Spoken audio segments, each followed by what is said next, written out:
गजपति जिला पार्लाखेमुंडी 78तम स्वाधीनता दिवस महासमारोह पालित होती।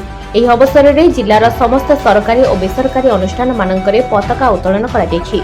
ପାର୍ଲାଖେମୁଣ୍ଡି ଷ୍ଟାଡିୟମରେ ପ୍ରଶାସନ ପକ୍ଷରୁ ଆୟୋଜିତ ଜିଲ୍ଲାସ୍ତରୀୟ ସମ୍ମିଳନୀ ପରେଡରେ ପରିବହନ ମନ୍ତ୍ରୀ ବିଭୂତିଭୂଷଣ ଜେନା ମୁଖ୍ୟ ଅତିଥି ଭାବରେ ଯୋଗଦେଇ ଅଭିବାଦ୍ୟ ଗ୍ରହଣ କରିଥିଲେ।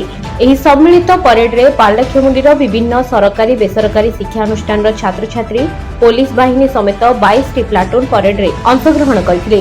ମନ୍ତ୍ରୀ ନିଜ ଅଭିଭାଷଣରେ ପାରଳା ଇତିହାସ ଏଠାକାର ବୀରପୁରୁଷଙ୍କ ଦେଶ ସ୍ୱାଧୀନତାର ଅବଦାନ ମନେ ପକାଇବା ସହ ରାଜ୍ୟ ଓ କେନ୍ଦ୍ରରେ ଦେଶର ଉନ୍ନତି ଲାଗି ନିଆଯାଉଥିବା ପଦକ୍ଷେପକୁ ମନେ ପକାଇଥିଲେ। ମନ୍ତ୍ରୀ ସମ୍ମିଳିତ ପରେଡରେ ପରିଦର୍ଶନ ସମୟରେ ଜଣେ ସ୍କାଉଟ ଛାତ୍ର ଅଚେତ ହୋଇ ପଡ଼ିଯିବା ସମୟରେ ନିଜେ ଗାଡ଼ିରୁ ଓହ୍ଲାଇ ପିଲାଟିକୁ ଉଠାଇବା ସହ ତୁରନ୍ତ ଚିକିତ୍ସାଳୟକୁ ପହଞ୍ଚାଇବା ବ୍ୟବସ୍ଥା କରିଥିଲେ, ଯାହାକି ଚର୍ଚ୍ଚାର ବିଷୟ ପାଲଟିଥିଲା। विभिन्न सरकारी और बेसरकारी शिक्षानुष्ठान पुलिस बाहिनी परेड और विभिन्न शिक्षानुष्ठान छात्र-छात्री द्वारा होइतबा विभिन्न प्रतियोगिता रे कृतित्व हासिल करिथिबा समस्त को पुरस्कार और प्रमाण पत्र प्रदान करा जायतिला।